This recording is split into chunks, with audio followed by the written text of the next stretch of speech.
Sinopse da segunda tabuleta. 1. A fuga de Alalu em uma espaçonave com armas nucleares. 2. Rumando aqui, o sétimo planeta, a Terra. 3. Porque esperava encontrar ouro na Terra. 4. A cosmogônia do Sistema Solar, a água e o ouro de Tiamat. 5. A aparição de Nibiru do espaço exterior. 6. A batalha celestial e a ruptura de Tiamat. 7. A Terra, a metade de Tiamat, herda suas águas e seu ouro. 8. Kingu, o principal satélite de Tiamat, converte-se na lua da Terra. 9. Nibiru é destinado a orbitar para sempre ao Sol. 10. A chegada de Alalu e sua aterrissagem na Terra. 11. Alalu, ao descobrir o ouro, tem a sorte de Nibiru em suas mãos. 12. Uma representação babilônica da batalha celestial. A segunda tabuleta. Para a gelada terra pôs rumo a Alalu, por um segredo do princípio, escolheu seu destino. Para as regiões proibidas se encaminhou Alalu. Ninguém tinha ido antes ali, ninguém tinha tentado cruzar o bracelete esculpido. Um segredo do princípio tinha determinado o curso de Alalu, a sorte de Nibiru punha em suas mãos, mediante um plano, faria sua realeza universal. Em Nibiru, o exílio era seguro, a mesma morte se arriscava. Em seu plano, havia riscos na viagem, mas a glória eterna do êxito era a recompensa. Como uma águia, Alalu explorou os céus. Abaixo, Nibiru era uma bola suspensa no vazio. Sua silhueta era atrativa, seu resplendor blasonava os céus circundantes. Seu tamanho era enorme, cintilava o fogo de suas erupções. Seu pacote sustentador de vida, seu tom avermelhado, era como espuma marinha. Em sua metade, via-se a brecha, como uma ferida escura. Olhou para baixo de novo. A ampla brecha se converteu em uma cubeta. Voltou a olhar, a grande bola de Nibiru se converteu em uma fruta pequena. Olhando de novo, Nibiru tinha desaparecido no grande mar escuro. O remorso se aferrou ao coração de Alalu, o medo tinha entre suas mãos. A decisão se permutou em dúvida. Alalu considerou deter sua trajetória. Depois, com audácia retornou à decisão. 100 léguas, 1000 léguas percorreu o carro. 10.000 léguas viajou o carro. Nos amplos céus, a escuridão foi a mais escura. Na longura, as estrelas distantes piscavam ante seus olhos. Mais léguas viajou Alalu e, logo, seu olhar encontrou uma visão de grande alvoroço. Na extensão dos céus, o emissário dos celestiais lhe dava as boas-vindas. O pequeno Gaga, que mostra o caminho, dava o bem-vindo a Alalu com sua volta, até ele estendia seu bem-vindo. Perambulando esvaído, estava destinado a viajar antes e depois do celestial Antu, com o rosto para diante, com o rosto para trás, com 2 rostos estava dotado. Sua aparição, ao ser o primeiro em receber a Alalu, considerou este como um bom augúrio. Pelos deuses celestiais é bem-vindo. Assim o entendeu. Em seu carro, Alalu seguiu o atalho de Gaga. Até o segundo deus dos céus se dirigia. Logo o celestial Antu, o nome que lhe desse o rei Enchar, divisou-se na escuridão das profundidades. Azul como as águas puras era sua cor. Das águas superiores era o começo. Alalu ficou encantado com a beleza da visão. A certa distância continuou seu percurso. Na longura, o marido de Antu começou a brilhar, por tamanho igual ao de Antu. Como o dobro de sua esposa, por um verde azulado se distinguia Awan. Uma fascinante multidão o circundava, de chãos firmes estavam providos. Alalu lhes deu uma afetuosa despedida aos 2 celestiais, discernindo ainda o atalho de Gaga. Estava mostrando o atalho para seu antigo senhor, do qual uma vez foi conselheiro. Para Anchar, o primeiro dos príncipes dos céus, dirigia-se o percurso. Acelerando o carro, Alalu pôde vencer a insidiosa atração do Anchar. Com anéis brilhantes de fascinantes cores enfeitiçava o carro. Alalu dirigiu rapidamente o olhar um lado, e desviou com força o que mostra o caminho. Então, ante ele apareceu uma visão ainda mais temível. Nos céus longínquos, a estrela brilhante da família chegou a ver. Uma visão mais atemorizadora seguiu a revelação. Um monstro gigante, movendo-se em seu destino, arrojou uma sombra sobre o sol. Kishar se tragou a seu criador. Pavoroso foi o acontecimento. Um mau augúrio, pensou de fato Alalu. O gigante Kishar, o primeiro dos planetas estáveis, tinha um tamanho entristecedor. Tormentas de redemoinhos obscureciam seu rosto, e moviam manchas de cores daqui para lá. Uma hoste inumerável, uns rápidos, outros lentos, circundavam ao Deus celestial. Dificultosos eram seus caminhos, adiante e atrás se agitavam. O mesmo Kishar lançou um feitiço, estava arrojando relâmpagos divinos. Enquanto Alalu observava, seu curso se viu afetado, distraiu-se sua direção, seus atos se fizeram confusos. Depois, o obscurecimento da profundidade começou a passar. Kishar em seu destino prosseguiu sua volta. Movendo-se lentamente, levantou seu véu sobre o sol radiante. Aquele do princípio chegou a ver-se plenamente. Mas a alegria do coração de Alalu não durou muito. Mais à frente do quinto planeta, espreitava o maior dos perigos, como já sabia. O bracelete esculpido dominava mais adiante, era de esperar a destruição. De rochas e pedras estava composto, como órfãos sem mãe se agrupavam. Equilibrando-se por diante e por detrás, seguiam um destino passado. Seus feitos eram detestáveis, difíceis seus atalhos. Tinham devorado aos carros de exploração de Nibiru como leões famintos. Negavam-se a entregar o precioso ouro, necessário para a sobrevivência. Para o bracelete esculpido se precipitou o carro de Alalu, a enfrentar-se audazmente em estreito combate com as ferozes pedras.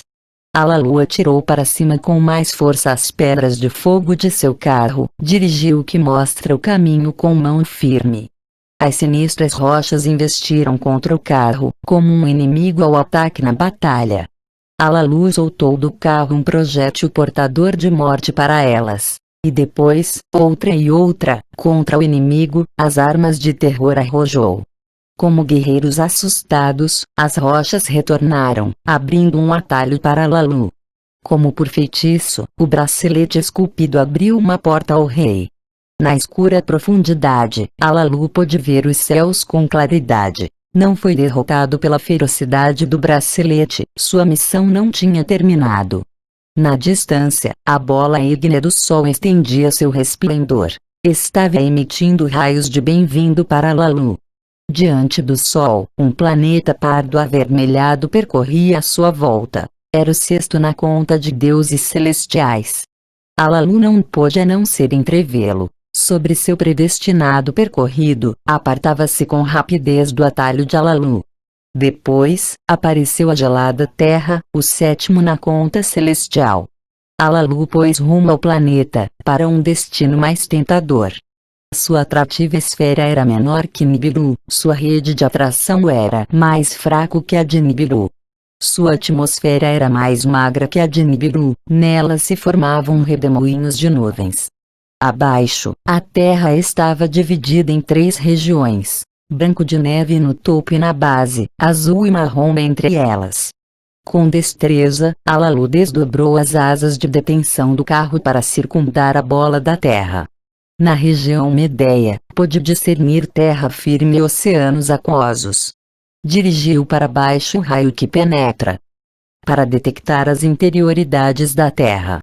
Conseguiu. Gritou estaticamente. Ouro, muito ouro, tinha indicado o raio. Estava por debaixo da região de cor escura, nas águas também havia. Com o coração aos pulos no peito, Alalu estava tomando uma decisão. Faria descender seu carro sobre a terra seca, possivelmente para explodir e morrer. Poria rumo às águas, possivelmente para afundar-se no esquecimento.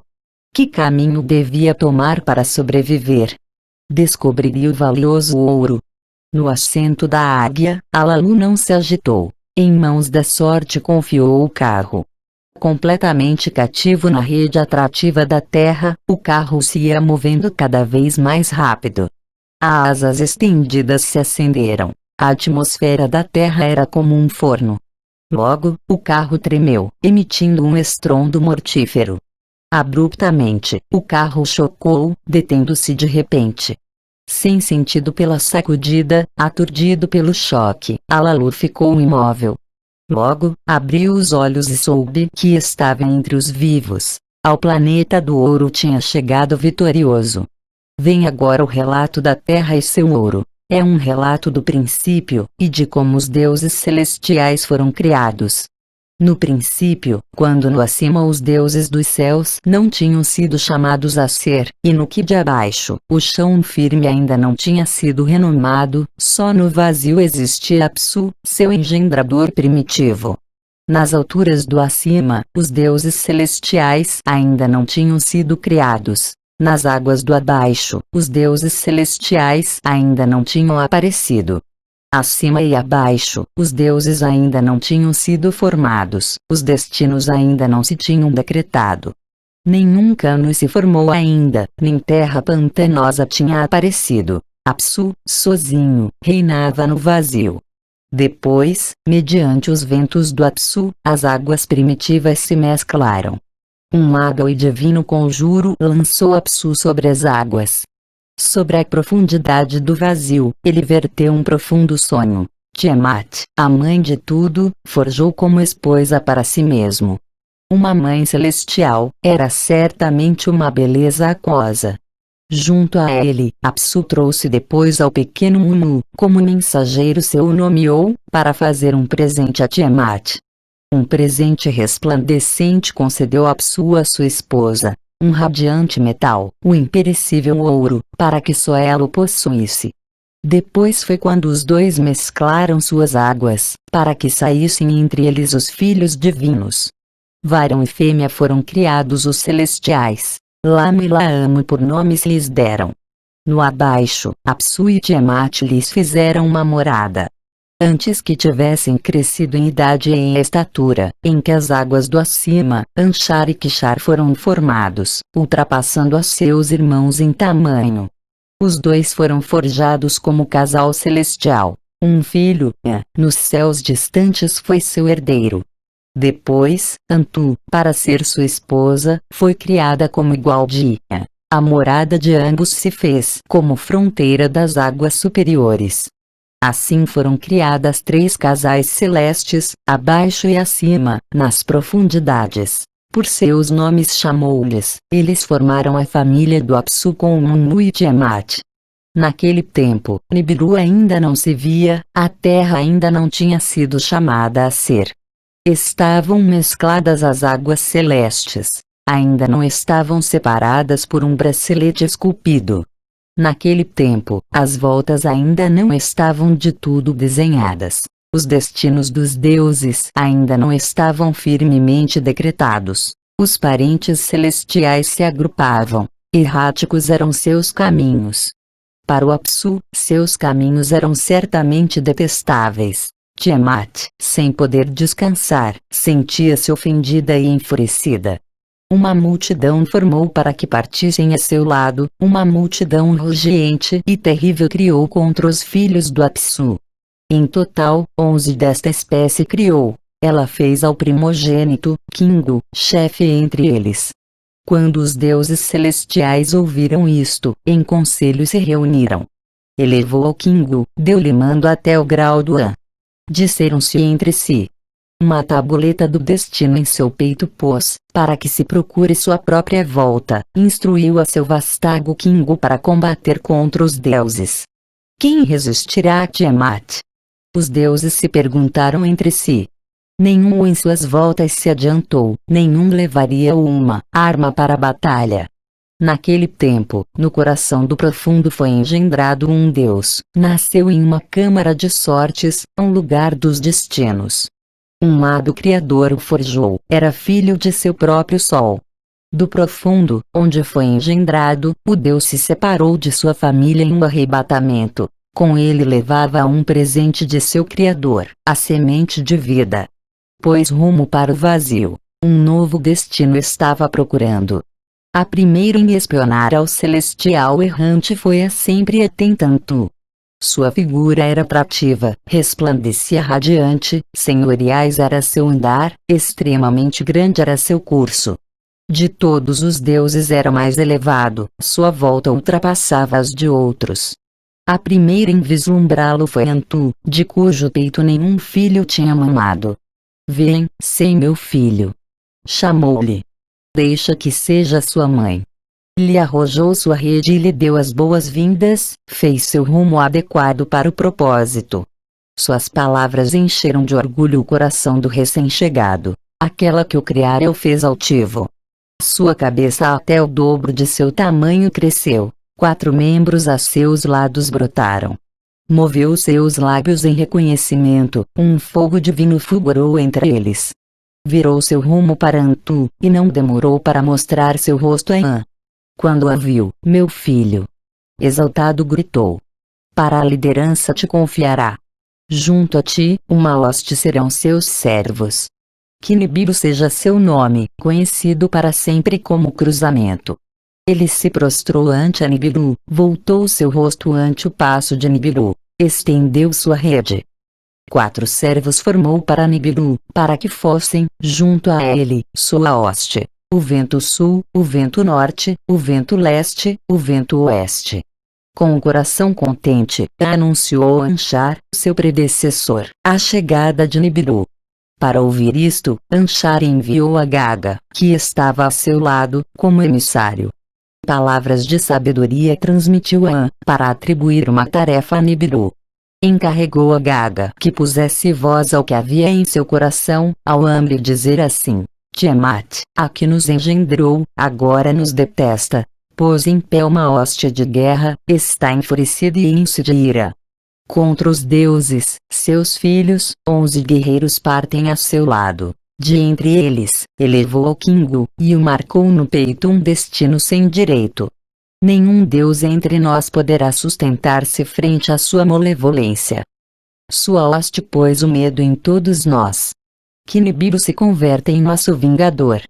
Que ele vença a Tiamat, que salve nossas vidas. Para ele decretou uma sorte, que saia, e siga em frente a nossa poderosa inimizade. Gaga partiu para An, prostrou-se ante ele e as palavras de Anshar repetiu. An repetiu a Nibiru as palavras de seu predecessor, revelou-lhe a mensagem de Gaga. Nibiru escutou maravilhado as palavras, fascinado ouviu falar da mãe que devoraria seus filhos. Sem dizê-lo, seu coração já o tinha impulsionado a sair contra Tiamat. Abriu a boca, e disse assim a An e a Gaga: se para salvar suas vidas tenho que vencer a Tiamat, convoquem os deuses em assembleia, proclamem supremo meu destino. Que todos os deuses acordem em conselho para me fazer líder, submeter-se a meu mandato. Quando Lamu e Laam ouviram isto, gritaram angustiados. Estranha era a demanda, não se pode compreender seu sentido. Disseram eles.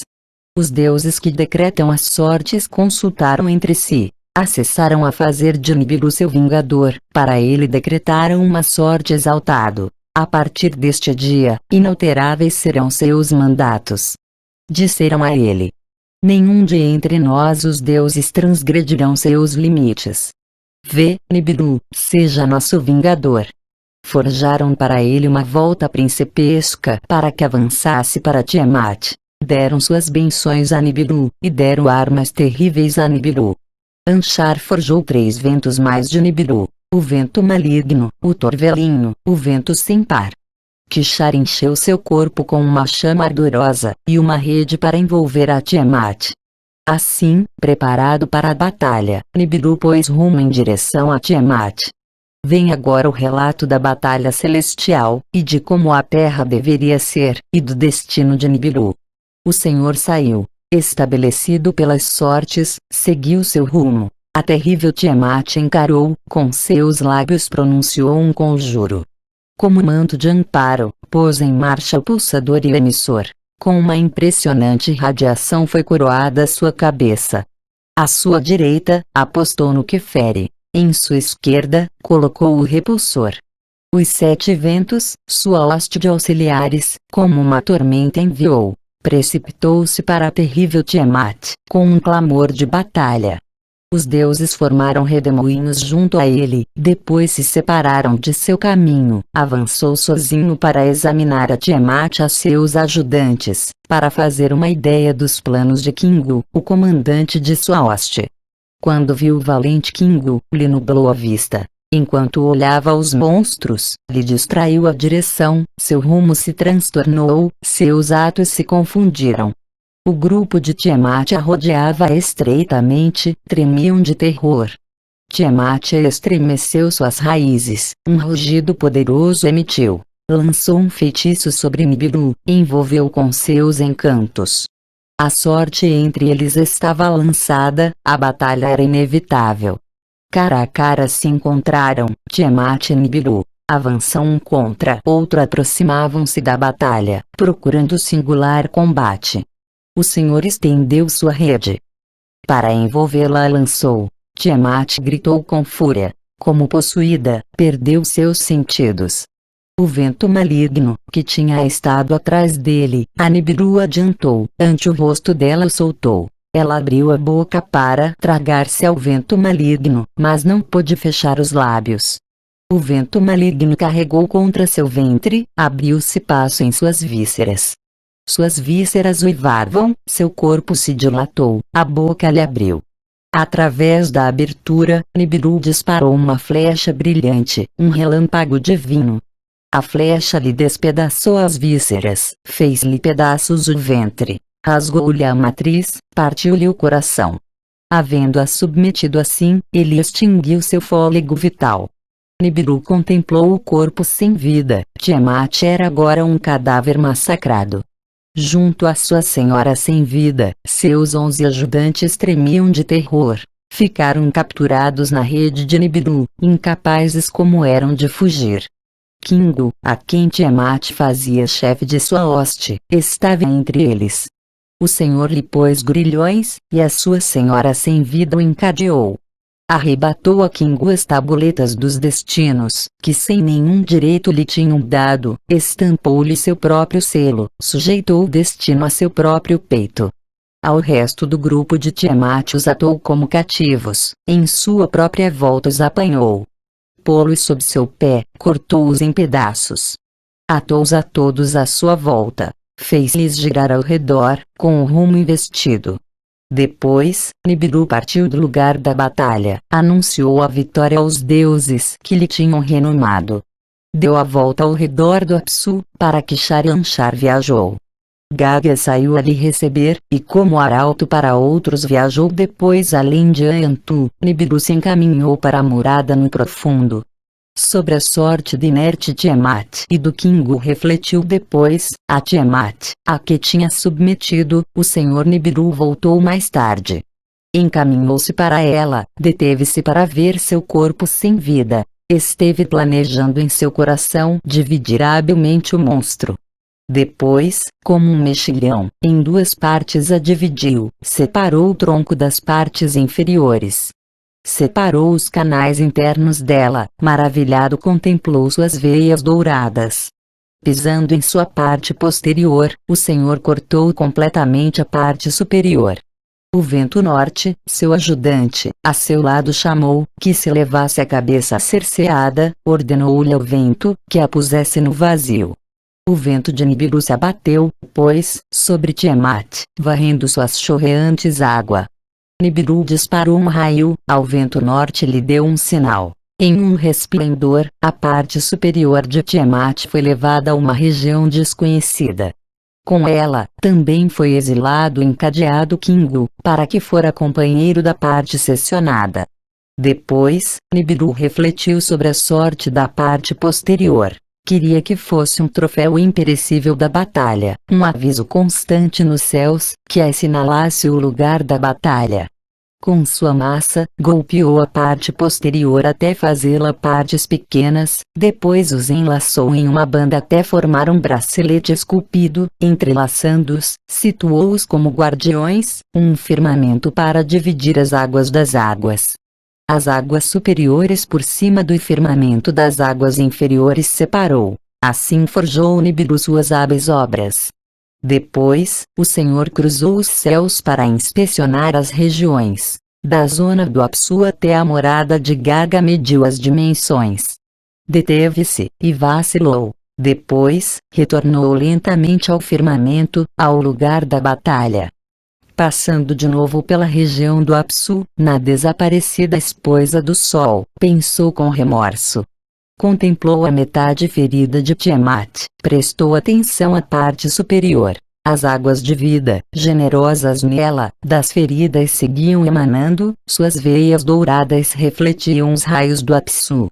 Da semente da vida, do legado do Criador, lembrou-se então Nibiru. Quando pôs seu pé sobre Tiamat, quando a partiu em pedaços, sem dúvida repartiu a semente dela. Nibiru se dirigiu ao Apsu, lhe dizendo assim, com seus quentes raios, dá saúde às feridas. Que a parte rota, nova vida ali seja dada, que seja em sua família como uma filha, que as águas em um lugar se reúnam, que apareça terra firme. Por terra firme que seja chamada, que será seu nome a partir de agora. Apsu fez caso às palavras de Nibiru, que a terra se una à minha família, que, terra firme do abaixo, que terra seja seu nome a partir de agora. Que, com seu giro, haja dia e haja noite. Nos dias, proverei-a com meus raios curadores. Que Kingu seja uma criatura da noite, designarei-o para que brilhe na noite companheira da terra, para sempre lua será. Nibiru escutou satisfeito as palavras do Apsu. Nibiru cruzou os céus e inspecionou as regiões, aos deuses que lhe tinham elevado concedeu posições permanentes, destinou suas voltas para que nenhum transgredisse a de outros nem ficasse curto. Fortaleceu as eclusas celestes, pôs portas em ambos os lados. Uma morada remota escolheu para si, além de Gaga estavam suas dimensões. Suplicou ao Apsu que decretasse para ele a grande volta como seu destino. Todos os deuses levantaram sua voz desde suas posições. Que a soberania de Nibiru seja sobressalente. O mais radiante dos deuses é que seja na verdade o filho do Sol. Desde sua região, Apsu deu sua bênção. Nibiru manterá o cruzamento de céu e terra. Cruzamento será seu nome. Os deuses não cruzarão nem acima nem abaixo. Ele manterá a posição central, será o pastor dos deuses. Inchar será sua volta. Esse será seu destino para sempre. Vem agora o relato de como começaram os tempos de antigamente, e da era que, nos anais, foi conhecida pelo nome de Era Dourada, e como foram as missões de Nibiru à Terra para obter ouro. A fuga de Alalu desde Nibiru foi seu começo. Alalu estava dotado de grande entendimento, muitos conhecimentos tinha adquirido em sua aprendizagem. De seu antecessor Anshargal, dos céus e das voltas tinha acumulado muitos conhecimentos. Através do Inchar, seus conhecimentos aumentaram grandemente. De tudo isso aprendeu muito Alalu. Com os sábios discutia, a eruditos e comandantes consultava. Assim se determinaram os conhecimentos do princípio, assim possuiu Alalu estes conhecimentos. O ouro no bracelete esculpido era a confirmação, o ouro no bracelete esculpido era o indício de ouro na parte superior de Tiamat. E ao planeta do ouro chegou Alalu vitoriosamente, com um choque ensurdecedor de seu carro. Com um raio, explorou o lugar, para descobrir seus arredores. Seu carro descendeu em terra seca, ao fio de amplas terras pantanosas e aterrissou. Ficou um casco de águia, ficou um traje de peixe. Abriu a portinhola do carro. Ante a portinhola aberta se deteve com assombro. Escuro era o chão, azul branco eram os céus. Não havia sons. Ninguém que lhe oferecesse as boas-vindas. Estava sozinho em um planeta estranho, possivelmente exilado para sempre de Nibiru. Baixou a terra, sobre o escuro estou acostumado a pôr o pé. Havia colinas na distância. Nas cercanias, havia muita vegetação. Ante ele, havia terras pantanosas. Nelas se introduziu. Com o frio de suas águas se estremeceu. Voltou para chão seco. Estava sozinho em um planeta estranho. Viu-se possuído por seus pensamentos. Esposa e descendentes com nostalgia recordava. Estaria exilado de Nibiru para sempre. Perguntava-se isto uma e outra vez. Não demorou para voltar para o carro, com alimento e bebida para manter-se. Depois, venceu-lhe um profundo sonho, uma poderosa vontade de dormir. Quanto tempo esteve dormindo, não podia recordá-lo, tampouco podia dizer o que o tinha despertado. Fora havia muito resplendor, um resplendor nunca visto em Nibiru. Estendeu um pau do carro. Com o provador estava equipado. O provador respirou o ar do planeta, indicou sua compatibilidade. Abriu a portinhola do carro, com a portinhola aberta tomou ar. Outra vez tomou ar, e outra. Certamente, o ar de que era compatível. Alalu aplaudiu, ficou a cantar uma alegre canção. Sem o casco de águia, sem o traje de peixe, baixou até o chão. O resplendor do exterior cegava, os raios do sol o afligiam. Voltou para o carro, colocou uma máscara para os olhos. Tomou a arma portátil, agarrou o prático tomador de amostras. Baixou a terra, sobre o escuro estou acostumado a pôs o pé. Encaminhou-se para os atoleiros. Escuras e esverdeadas eram as águas. Na margem do pântano havia calhaus. Alalu tomou um calhau, jogou-o no pântano. Seus olhos vislumbraram um movimento no pântano. As águas estavam cheias de peixes. Introduziu o tomador de amostras no pântano, para considerar as turvas águas. A água não era adequada para beber, descobriu Alalu muito decepcionado. Afastou-se dos pântanos, e foi em direção às colinas. Passou através da vegetação. Os arbustos davam passo às árvores. O lugar era como uma horta, as árvores estavam carregadas de frutos. Seduzido por seu doce aroma, Alalu tomou uma fruta, a pôs na boca.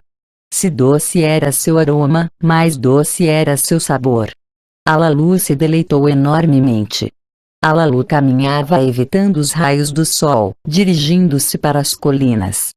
Entre as árvores, sentiu umidade sob seus pés, um sinal de águas próximas. Pôs rumo em direção à umidade. Na metade do bosque havia um lago, uma lacuna de águas silenciosas. Inundou o tomador de amostras na lacuna, a água era boa para beber. Alalu riu. Uma risada sem fim fez presa nele. O ar era bom, a água era apta para beber. Havia fruta, havia peixes. Entusiasmado, Alalu se agachou, juntou as mãos fazendo uma terrina, levou a água até sua boca. A água tinha frescura, um sabor diferente da água de Nibiru. Bebeu uma vez mais e logo, assustado, deu um salto. Podia escutar um resmungo. Um corpo se deslizava pela borda da lacuna. Aferrou a arma portátil, dirigiu uma rajada de seu raio para o que assobiava. O que se movia se deteve, o assobio terminou. Alalu se adiantou para examinar o perigo. O corpo que se deslizava estava imóvel. A criatura estava morta, uma visão da mais estranha. Seu comprido corpo era como uma corda. Sem mãos nem pés era o corpo. Havia olhos ferozes em sua pequena cabeça, fora da boca pendurava uma larga língua. Algo que nunca antes tinha visto em Nibiru, uma criatura de outro mundo. Seria o guardião da horta? Meditou Alalu para si mesmo. Seria o dono da água? Perguntou-se. Pôs água em um recipiente que levava. Muito alerta, empreendeu um caminho até seu carro. Também tomou as frutas doces.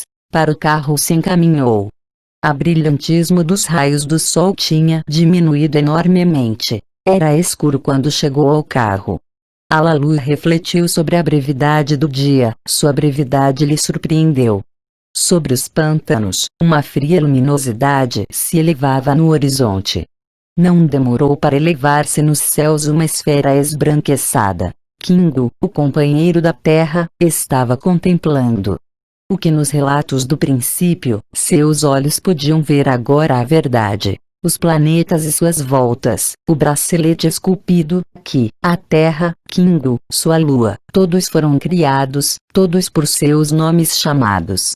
Em seu coração, Alalu conhecia uma verdade mais que era necessário contemplar. O ouro, o meio para a salvação, era necessário encontrá-lo. Se havia verdade nos relatos do princípio, se foram as águas as que lavaram as veias douradas de Tiamat, nas águas de Ki, sua metade cerceada, encontraria-se o ouro. Com mãos vacilantes, Alalu desmontou o provador do pau do carro. Com mãos trementes, vestiu o traje de peixe, esperando ansioso a rápida chegada da luz diurna. Ao nascer o dia, saiu do carro, aos pântanos rapidamente se encaminhou. Introduziu-se em águas mais profundas, inundou o provador nas águas. Ansioso observava sua iluminada face, o coração lhe golpeava no peito. O provador indicava os conteúdos da água, com símbolos e números, desvelava seus achados.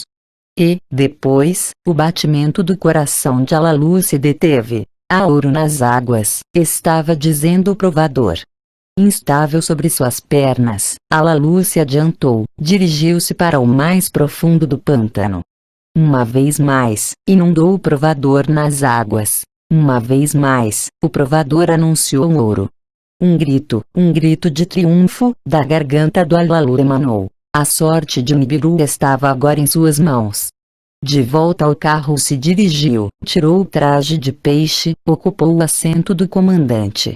Animou as tabuletas dos destinos que conhecem todas as voltas, para encontrar a direção para a volta de Nibiru. Levantou o falador de palavras, para levar as palavras a Nibiru. Depois, para Nibiru pronunciou as palavras, dizendo assim: as palavras do grande Alalu para Nu em Nibiru se dirigem. Em outro mundo estou, encontrei o ouro da salvação. A sorte de Nibiru está em minhas mãos. Deve escutar minhas condições.